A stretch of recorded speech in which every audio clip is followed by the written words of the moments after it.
Hello and welcome to another exciting video here in Mathland. Today we're going to talk about writing an equation of a line and putting it in slope-intercept form, point-slope form, and Ax plus by equals C form.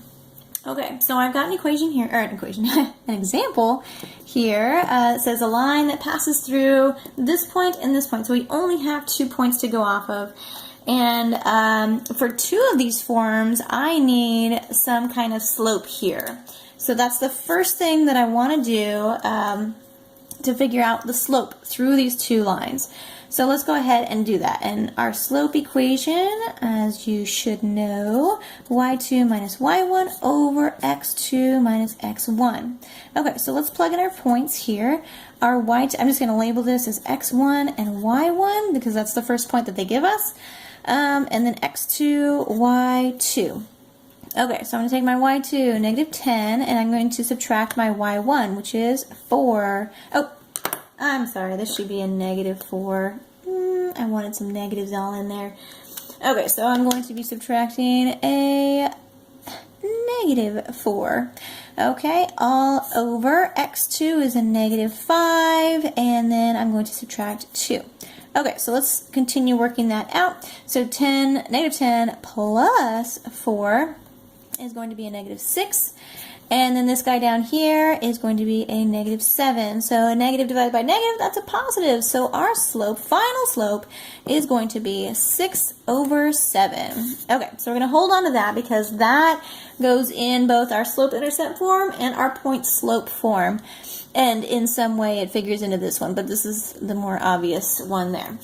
Okay, so we're going to do slope-intercept form first.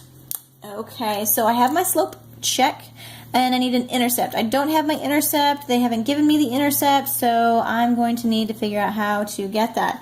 But I do know the actual formula for slope-intercept, which is y equals mx plus b, where my m is my slope, and my b is the intercept, and my y and the x just stay in the equation. Okay, let's do this. Okay, so I'm going to plug in what I have already. I don't have a b. I don't have the intercept right now. So I'm going to plug in, I have a y and an x. I could pick either one of these. I'm going to pick this one because it has less negatives going on here.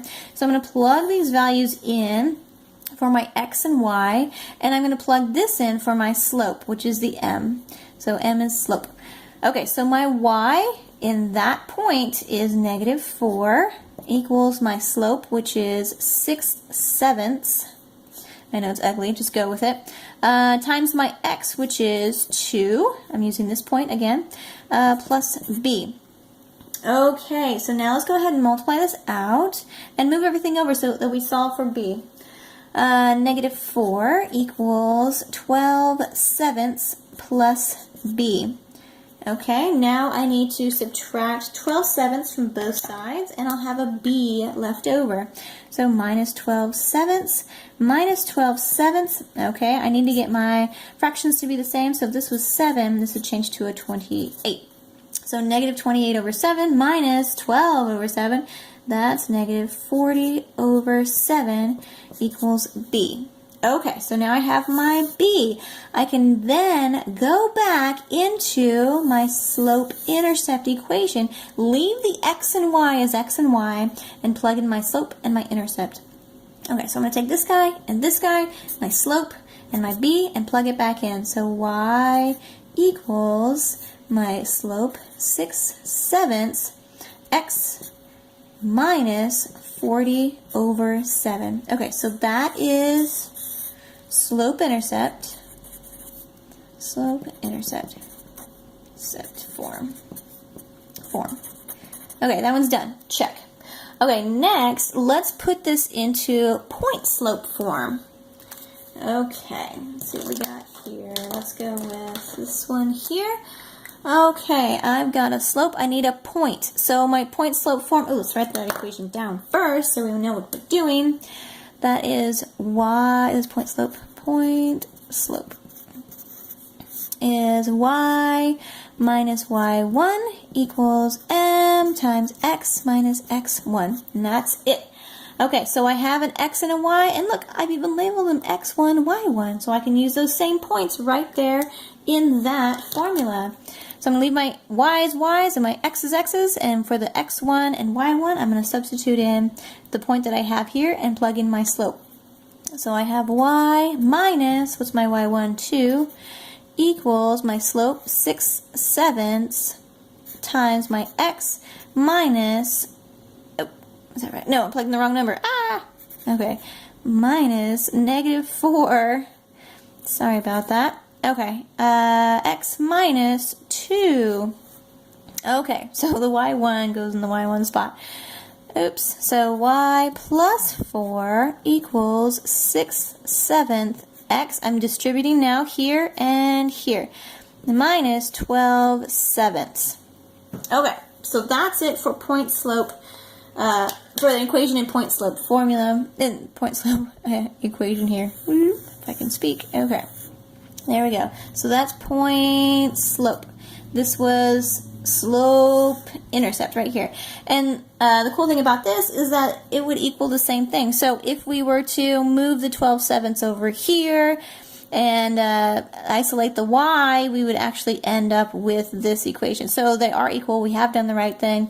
As long as you plug in the right numbers there, you'll get the same thing. So this is point slope, this is slope intercept. So you can choose one, whichever one you want to do, as long as you can write an equation for a line that passes through these 2 points. Now, let's take these equations and put them into the ax plus by equals c form here. Okay, so if we were to do this with the point slope, we would move all our x's and y's to one side and all our numbers to the other side. So let's go ahead and do that. My y is already over here, so I'm going to subtract 4 from that side, subtract 4 from this side. So that would cancel out. So I have y equals 6/7 x minus 12/7 minus 4. We're going to change that so the fractions can talk to each other. So if that's 7, that's going to be 28. So, oops. Oh, I need to move this over. Okay, so y, I'm going to move this 6/7 x over to the other side. Minus 6/7 x. Minus 6/7 x equals negative 40/7. Okay, so in this form, it kind of looks like what we've got going on there for something x plus something y equals c. But the caveat to this is that no fractions and no leading term with the negatives. So if we move this around, negative 6/7 x plus y equals negative 40/7. That looks kind of like that. I've got my x term, my y term, and then I've got a constant here. But it says to write it in this form, you never want to have a negative to lead the first term there, which is the x term, and you don't want any fractions. So let's go ahead and multiply everything by 7 to get rid of those denominators, and we got to make it a negative 7 to get rid of that negative number there. So we're going to multiply everything by negative 7. So I'm going to distribute here, here, and there. Okay, so this would end up with 6 x minus 7y equals, that would change it to a positive 40. Okay, there we go. So that is the correct form for x plus by equals c. I've got a positive leading term, I've got an x, a y, and a 40, and no fractions. Okay, so I was able to take it from point slope to ax plus by equals c. Now let's go over here and see if we can do the same thing with the slope-intercept form, just in case you prefer this form more than the point slope form. Okay, if you don't, then you're done. Here we go. So I'm going to move my x over. So I have y minus 6/7x equals negative 40/7. So it looks just the same as we have it over there. Move my x's around my y here, so negative 6/7 x plus y equals negative 40/7. Now I'm going to multiply again by the 7, doing the same thing I did over there, but I started with a different form. So multiply everything by negative 7. Those would cancel out, distribute, distribute, distribute. So I've got 6x minus 7y equals 40. Haha, same thing. So you should get the same thing either way you work it out, from whatever form you start with, moving to the final form ax plus by equals c, because it has to go through those 2 points, and it's only going to be one equation that does that. And that's it. Enjoy!